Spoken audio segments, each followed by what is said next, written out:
সেই অভিযোগের জবাব যদি বিএনপি শুধু থুতু ফেলে, সেই থুতুর মধ্যে তোমার খুঁজে পাওয়া যাবে। বিতর্কিত ও উস্কানিমূলক মন্তব্য করে দলের শীর্ষ নেতৃত্বের চোখে পড়েছেন বিএনপির দুই ভাইস চেয়ারম্যান শামসুজ্জামান দুদু এবং বরকতুল্লাহ বুলু। সম্প্রতি দেয়া বক্তব্যে সমালোচনার ঝড় তুলেছেন তারা। এবার তাদেরকে আনুষ্ঠানিকভাবে সতর্ক করল বাংলাদেশ জাতীয়তাবাদী দল বিএনপি।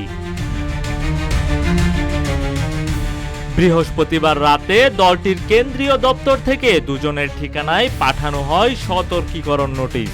বিষয়টি নিশ্চিত করেছেন বিএনপির জ্যেষ্ঠ যুগ্ম মহাসচিব রুহুল কবির রিজভী। তিনি জানান, দলের উচ্চ পর্যায়ের সিদ্ধান্ত অনুযায়ী এই ব্যবস্থা নেওয়া হয়েছে। শামসুজ্জামান দুদুর বিতর্কিত বক্তব্যটি আসে 20 মে এক আলোচনা সভায়। সেখানে তিনি প্রতিপক্ষের উদ্দেশ্যে বলেন, বিএনপির নেতারা একসাথে প্রস্রাব করলে সেই তোরে বঙ্গোপসাগরে ভেসে যাবে। এমন কটাক্ষমূলক মন্তব্যে ব্যাপক প্রতিক্রিয়া সৃষ্টি হয় রাজনৈতিক মহলে। যদি বিএনপির লোকরা প্রস্রাব করে একমাত্র, তাহলে প্রস্রাবের তোরে ভেসে বঙ্গোপসাগরে গিয়ে পড়বে।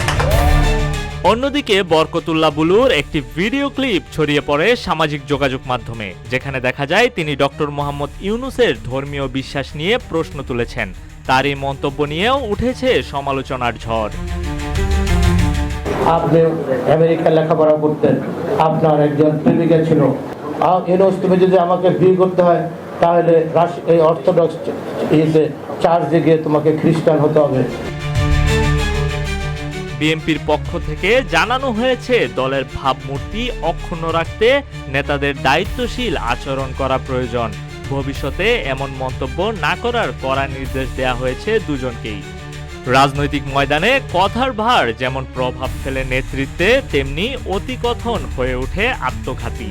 বিএনপির এই সতর্ক বার্তা ভবিষ্যতের নেতাদের জন্য এক স্পষ্ট বার্তা যে দায়িত্ব ছাড়া কথা নয়, নইলে তার জবাবদিহি হবেই। এখন দেখার বিষয়, দলীয় নির্দেশনার পর এই দুই নেতা কতটা সতর্ক হন, আর বিএনপি ভবিষ্যতে এমন পরিস্থিতি কিভাবে সামলায়। তৌহিদুর রহমান, রূপালী বাংলাদেশ।